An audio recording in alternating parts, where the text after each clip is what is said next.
This happened about 30 years ago, back when I was a university student. It was summer vacation, and everyone was heading back to their hometowns, including me and my friends. Thankfully, a few of my closer friends from my hometown went to the same university as me. At night, we would hang out. We all thought that we would miss our hometown when we left for higher education, but it turned out that we were pretty bored by it when we came back. We never really did much when we hung out together. That was probably down to the fact that we were all poor students. We just got together and wasted time as a group. Unlike today, there were not that many bars or karaoke places, and even if there were, they felt a million miles away from our quiet little town. Our only source of fun, really, was one of our friends' car. We would just head out on long drives. My friend had a job, so we always had fuel in the car. It was cool to go see the sea at midnight and just watch the waves ebb beneath the moon. Or sometimes we would drive out to the mountains and look down at the lights of the highway and the passing cars below. We would play music and the radio. We had all kinds of fun driving down roads we didn't know. One night we stayed out and watched the sunrise over the mountains. I've had loads of great memories from those days, but nothing compares to the memory of one night in particular. We were out on another drive. There were 3 of us in total that night, including me. We were driving down some rural town lanes, and we came out to a rice field area. It was a very open and wide place. There was just a 1-lane road, and either side of the road were nothing but fields. The streetlights were sparse, but beneath one of them, I saw a figure walking up the road towards us. As we drew closer, we realized that it was a woman. She was cradling what looked to be a child against her chest. The woman twisted her body to shield the child from the light of our car's headlights. She was dressed in white, and she had long flowing hair. I think that everyone in the car was feeling the same as I did. I took pity on her almost instantly. That poor woman, walking through the middle of nowhere at that time of night. I thought that she could be out of the house because her husband or someone complained about the baby crying, and that's why she was walking around trying to calm the child down to get the child to sleep. My friend driving must have felt the same as I did, because without saying a word to any of us, he pulled the car to a stop. He then said, "I'm gonna offer her a ride." And he offered her a ride, and she accepted. She hopped in the back and sat behind the driver, next to me.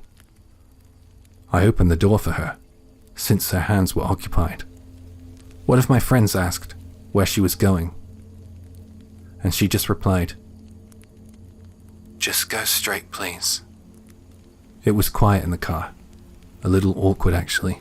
I thought, oh great, at least the baby's asleep. I looked over to check, and that's when I saw something creepy. She wasn't holding a baby. A chill ran down my spine when I realized that. She was holding an urn. It was pressed against her chest and tucked into the crook of her arm like a real baby. I think some of my friends must have realized too.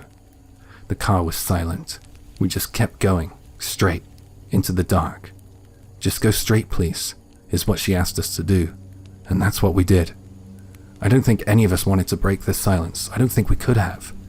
It was just all so creepy. Once I saw the urn, I decided that I wouldn't look at her anymore. I didn't know if this woman was going to do something strange. I noticed that she was looking my way after a while. I could feel her stare. I really wished that my friend never picked her up. I don't remember how long it took. Seconds seemed to crawl by, but eventually she said, in a small voice, "Stop here, please." This road, and the road we picked her up on, were barely any different. We were still in the middle of nowhere. Wide open fields, no houses nearby. My friend did as she asked though, and stopped the car. She opened the door, got up and left. We didn't know what we should do. If it happened now, and if I was the driver, maybe things would be a little different. She headed off, behind the car, seemingly back the way we came. My friend started the car, and I looked back to see the woman twist her body to shelter what we know now was just an urn from the light of our car's taillights. No one said a word. We just drove off, and we never went to that area again. No one asked my friend to drive us home, he just knew to do it instinctively. And that night he drove faster than usual. Even to this day, when I go back to my hometown and I bump into an old friend of mine, it feels as if no one wants to talk about that night, the night that we went out on that drive. No one likes talking about it, or that woman. But I often wonder about that woman's identity. I wonder why she was walking up and down that narrow road in the dead of night. Did she lose her child? Is this the place she lost her child? Every time I think back on that night, and I often do, I feel sorry for that woman. She must have been miserable. Even though our actions could have been a little better that night, for instance, we could have called the police or driven her someplace else, I feel as if we did what she asked for. Her calm demeanor told me that, as well as her choice of words. She said please and she was polite. I feel for that woman, I truly do. I just hope she doesn't wander the dark roads anymore.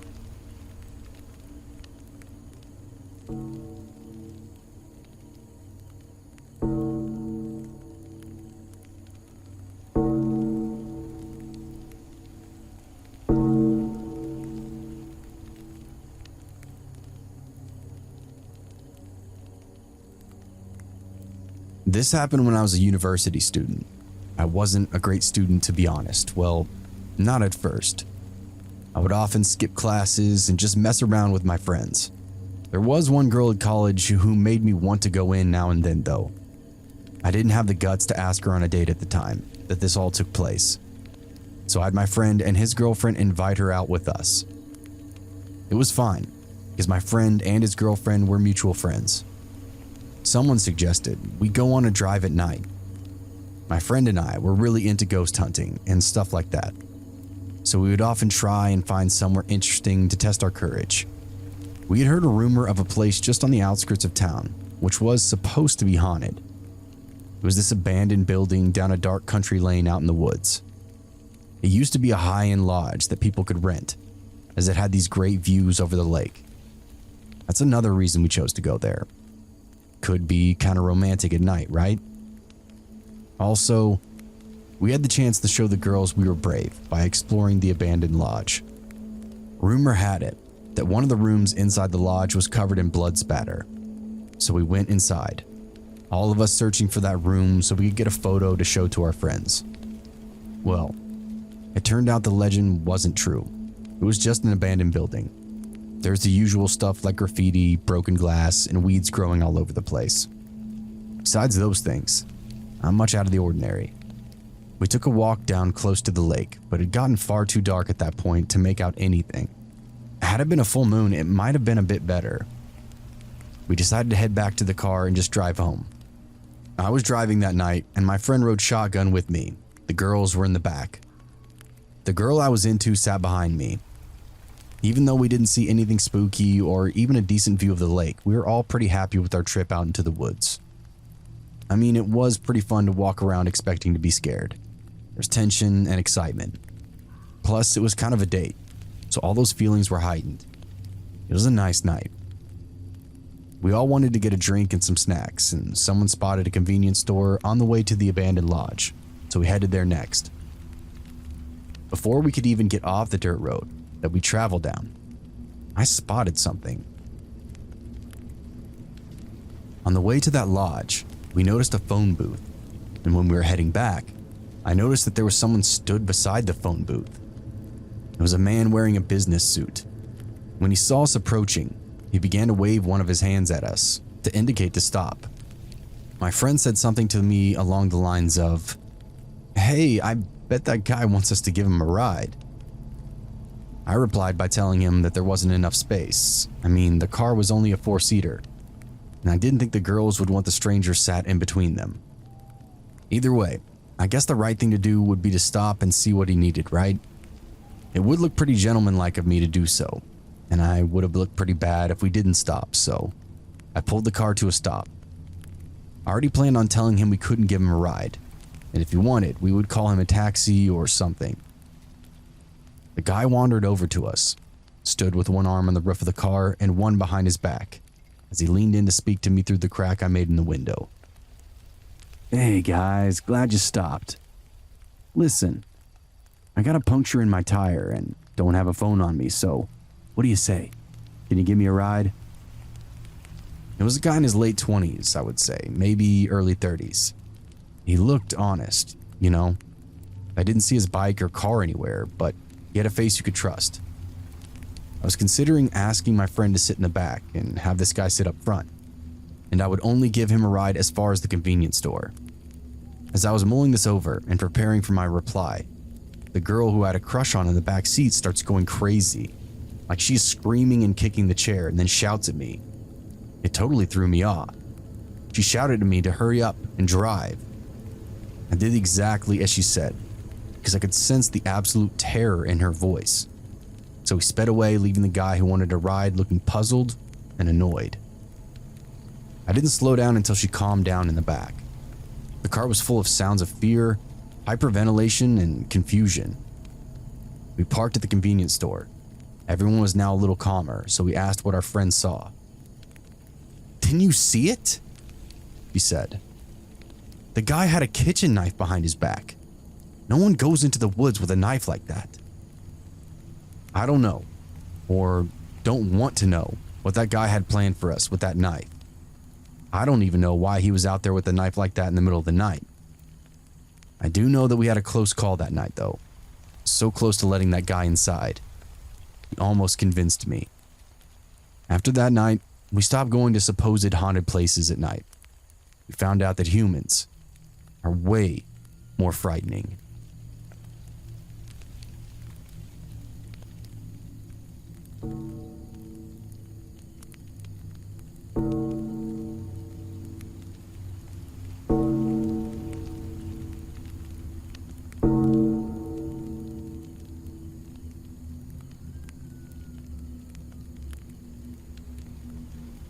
I went out one evening to do a little shopping, and I ended up experiencing something truly unique and terrifying. I went to Kawagoe in Saitama. It's only about an hour away from my place by bike. I don't mean push bike, by the way. I ride a motorcycle. Seemed like a really great evening to head on out, as there was a stillness to the air, no wind. It hadn't rained that day, and it didn't look like it was about to either, so as far as I was concerned, the conditions were really perfect. The only problem was I hadn't ever been to Kawagoe before, so I got a little lost along the way. I say lost, but I was in a city, so, I wasn't in the middle of nowhere. I had a rough idea where I should be going because of all the signs and stuff, and I wasn't in a rush. I was just happy to see someplace new. So after about 10 minutes of riding around the city, I ended up turning down a one-lane road. Cars were barely able to pass each other. It seemed like it was a kind of traffic loophole used by the locals, a shortcut. There was traffic though.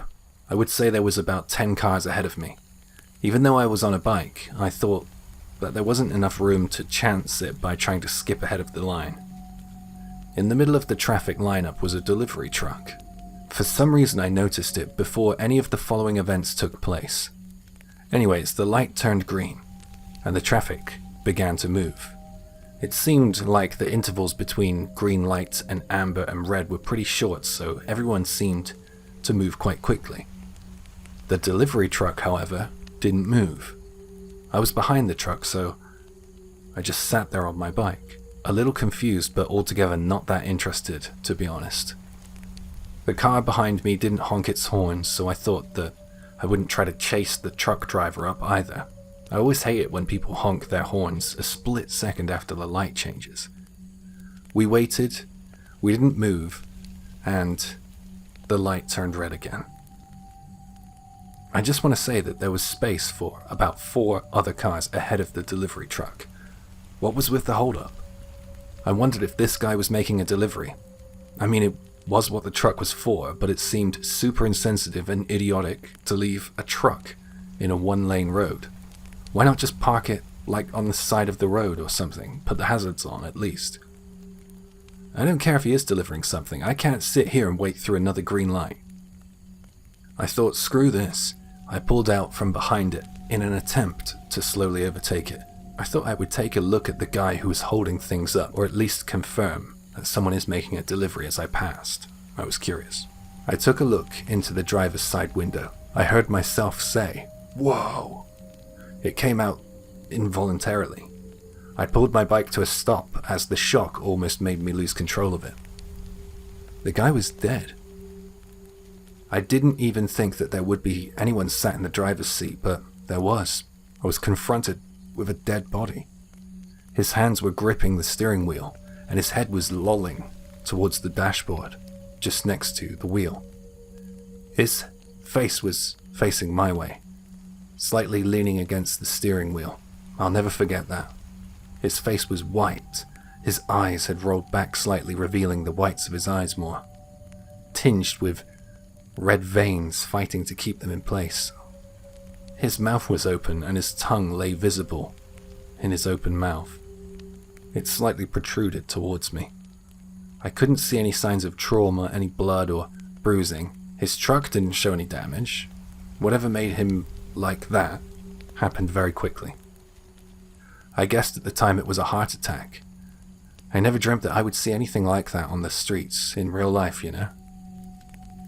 It really set my head into a spin. I couldn't compose myself for a couple of seconds there. I snapped out of it and put my mind into action.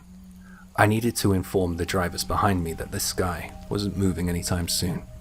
I also needed to notify the emergency services. I pulled my bike over as much as I could and kicked out the stand. I then went about taking my helmet off and heading back to the truck to try and find a name of this poor guy. I stopped in my tracks when I saw something that I refused to believe. I thought I had lost my mind. The delivery truck roared to life and began to pull forward as if nothing had happened.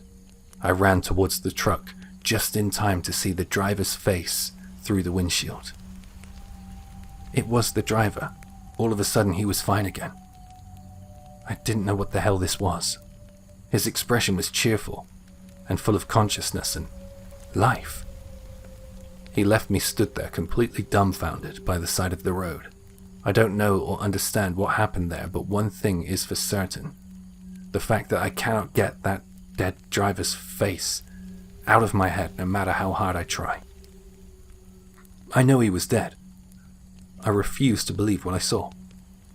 Another thing I've thought about is, why didn't any of the other drivers seem to care that they were held up, or react when the delivery driver drove off? What was this, some kind of glitch? Was I somewhere else for a couple of moments?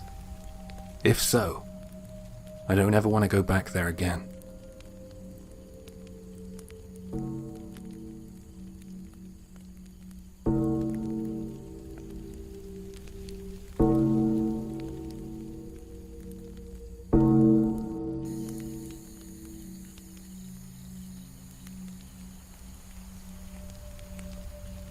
Sister asked me to babysit my niece. I would take her out. She loved the mountains, the forest, and especially the winding roads. We saw a sign which said driving course one night when we were out. I guessed at the time that there was an event, or there would be an event coming up soon. So I figured that since it was a quiet kind of evening, I could take my niece along the course. It was open to the public. I wasn't trespassing or anything. We were having a great time chatting and driving through the mountain roads, seeing all sorts along the way. Stuff like the hot spring spots and the nocturnal wildlife. We stopped at a restaurant along the way too. It was a nice change of pace. I work in an office and I rarely get to go out much and see nature in my time off, so I was really happy that my niece convinced me to take her out on a ride. I was picking up a little speed. We both were having a great time. My niece spotted a little dirt road off of the side of the main mountain pass and pleaded with me to take her down there. It was getting a little late, but I couldn't resist giving in to her demands.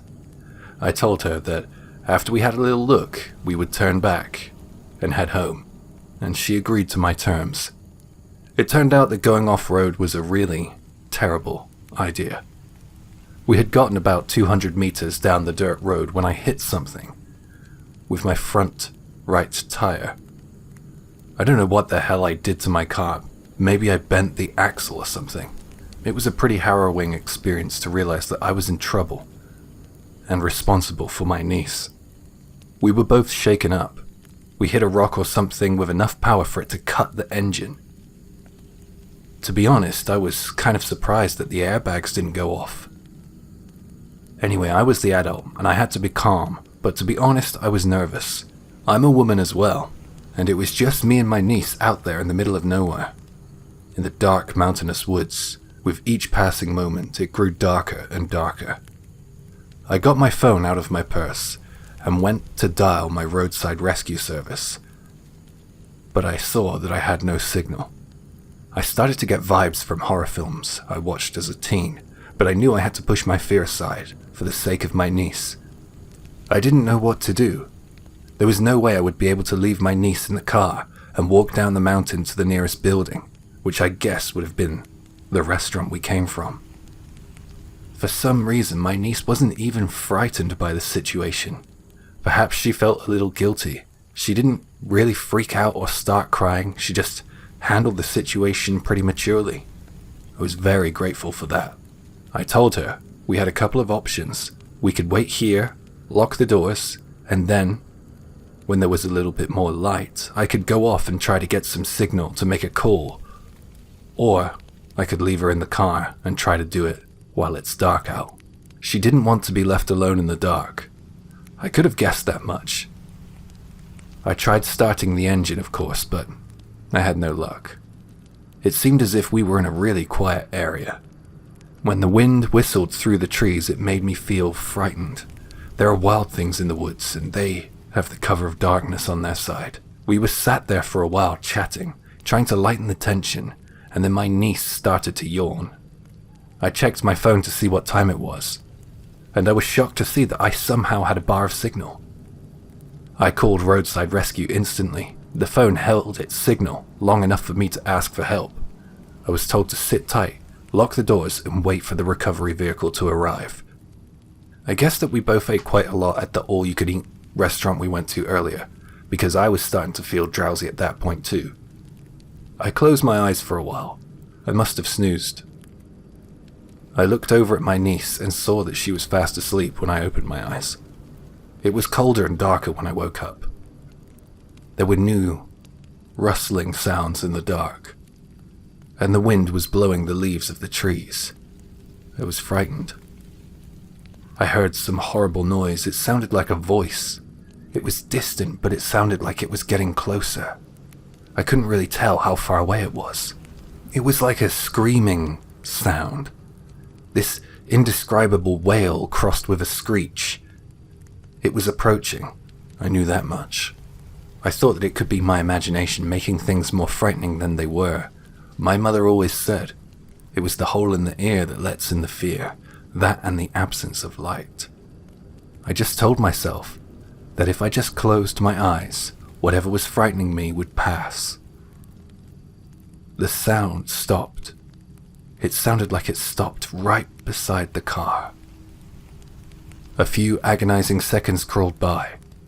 I realized that I couldn't convince myself that it was my mind playing tricks on me any longer. I felt as if there was a very real threat right outside the driver's side door. I slowly opened my eyes and turned my head to face the window, and I saw nothing but a dark figure there. It was like there was something completely covered in black pressed up against the window. I don't know how I could describe it any better. It was just a solid black mass pressed up against the window. I lost it when I saw that. I instinctively released the handbrake and tried to start the engine, and to my surprise it spluttered to life. I just hit reverse, and I saw that thing in the light of my headlights. It looked like a person wearing a black cloak. My niece woke up, but thankfully I don't think she saw it. If she did see it then, she hasn't mentioned it. I managed to reverse back to the start of the dirt road. I waited there for roadside rescue to arrive. When we were towed from the woods back to a light source, I looked at the driver's side window, and there were handprints and smudges of what looked like a face on the glass. It really frightened me. So I'm so glad I didn't leave my niece in the car to go search for signal. I have no clue what that thing wanted, but I guess it couldn't have been anything remotely positive.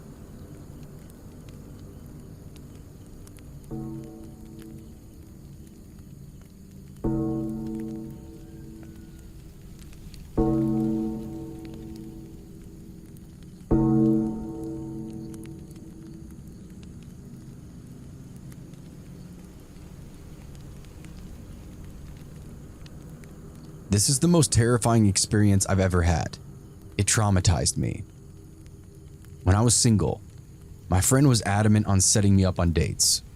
She was so overly content with her boyfriend, she had it in her mind that I needed one too.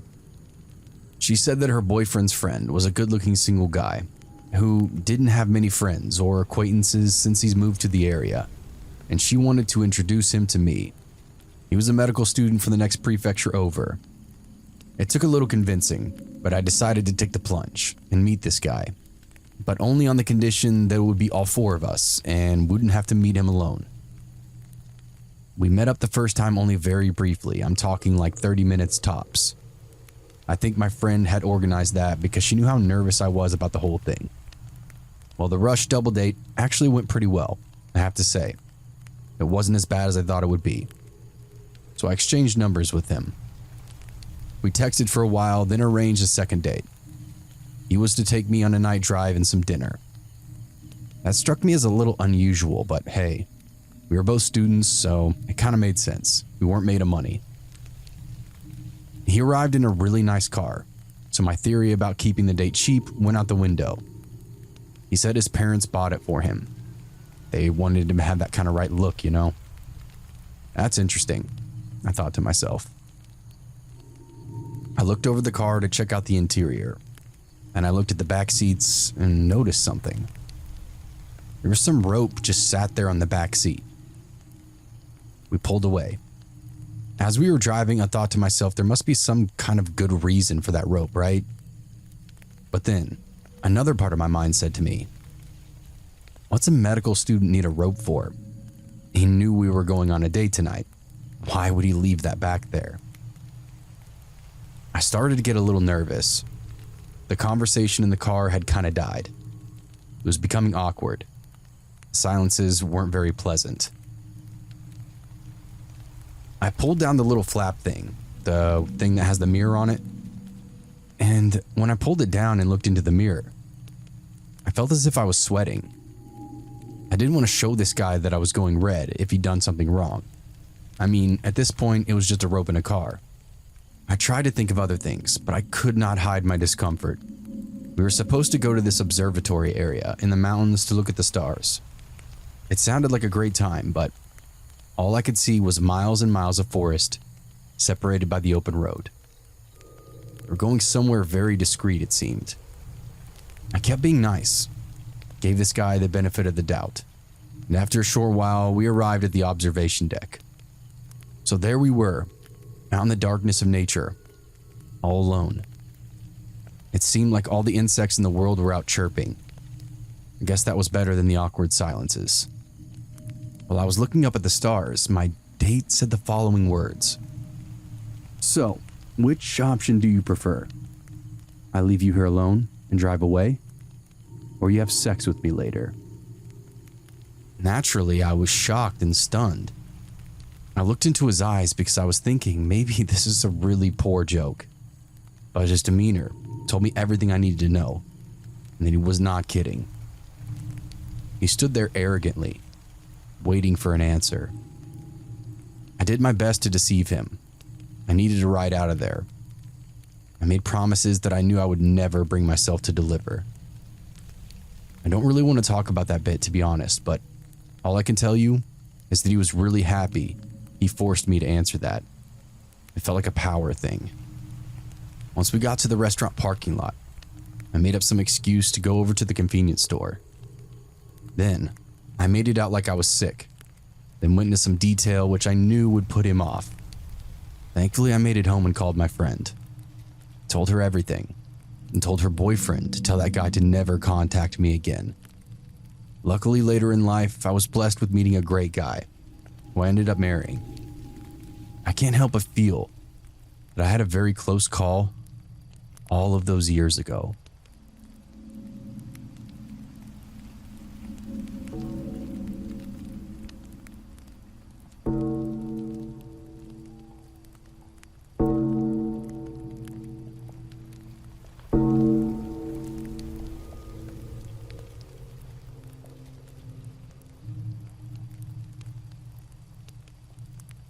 This happened when I was in college. I lived with 4 other guys in a dormitory. Not one of us had a girlfriend. We were pretty cool dudes. We didn't have that much to do back in those days though, and we weren't ones for the club scene, so we got into this rhythm of heading out on night drives. I mean, we didn't really have to be up early for class, and we had so much time on our hands. Kinda just happened. I remember it was a hot and humid night. We were in the throes of summer, and we had no real direction in mind. My friend drove. His car was a used car, but that was to be expected, as we were all students. His aircon didn't work very well, so I always rolled down a window. We had been driving for a while with no real destination in mind. It was nice just to chill out. I noticed that we were someplace we hadn't been before. We were in the mountains. The houses were few and far between. My friend who was driving thought that it wouldn't be an issue to turn up the car stereo. It was fun. We were coming up on a mountain pass, the highest point of this particular mountain road. We were about to pull forward after checking for any oncoming traffic, when the stereo suddenly cut off. It seemed really strange for it to just shut off like that. It was a second-hand car, but the stereo itself was brand new. When we passed over the highest point, the stereo came back to life, and we stopped caring about it. We kept on driving. I think that shortly after that incident we got bored of the drive and decided that we were gonna go home. I was looking forward to playing some online games. We were really blasting our tunes at this point. So we turned around and headed back the way we came. We got back to the pass and the stereo suddenly cut out again. This had us all interested. We decided to pull over to see if there was anything that could be causing our tunes to stop at that particular point in the road. I mean, I don't know what we were looking for, we just used it as an excuse to stop the car. There were 4 of us, all guys, so it didn't creep us out to be in the middle of nowhere at that time of night. There was one thing I noticed as soon as I got out, and that was the fact that there was no sound. I mean, literally nothing. There were no chirps of insects, no rustle of leaves, no distant sounds. There was nothing but silence. A world without sound is very eerie. All 4 of us were silent too. The moon was out, and it wasn't all that dark, because we had the car's headlights as a light source. Both sides of the road were overgrown with grass and weeds. It didn't look like there was anything in the vicinity that could be outing the stereo. Like I say, I don't even know what we were looking for. A giant magnet of some kind, or a radio transmitter, I guess. Suddenly, my friend, who was the driver that night, said, "Did any of you just speak just now?" He looked at us with a look of fear written all over his face. Not one of us had spoken, and we all knew that. No one was trying to pull a prank either. The atmosphere was very sober and serious at that point. "Guys, don't try to freak me out, okay?" We assured him that no one had said anything. Now this is where things get very, very weird. I heard a voice.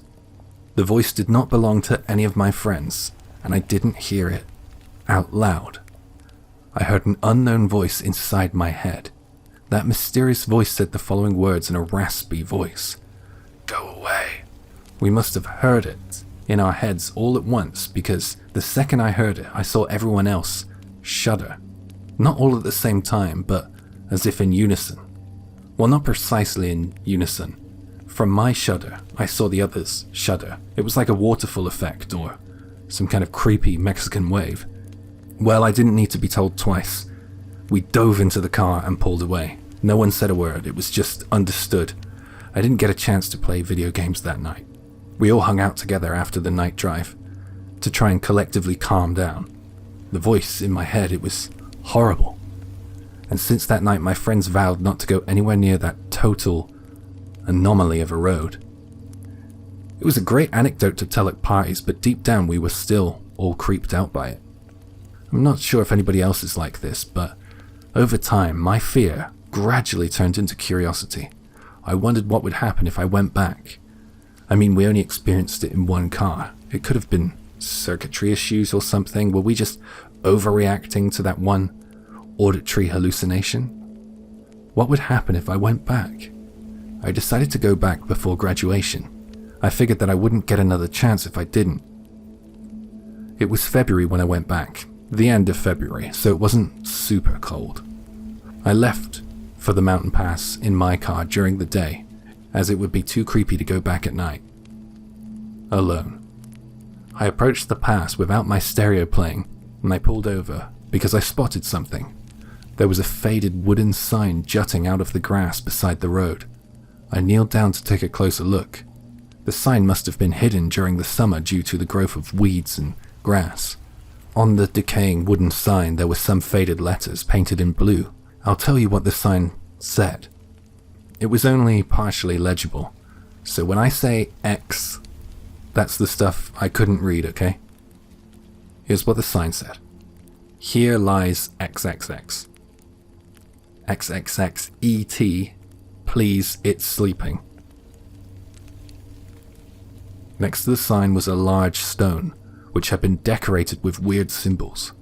It looked as if it was there to enshrine something. It was like it was the grave of something. I was sure a person wasn't buried there though.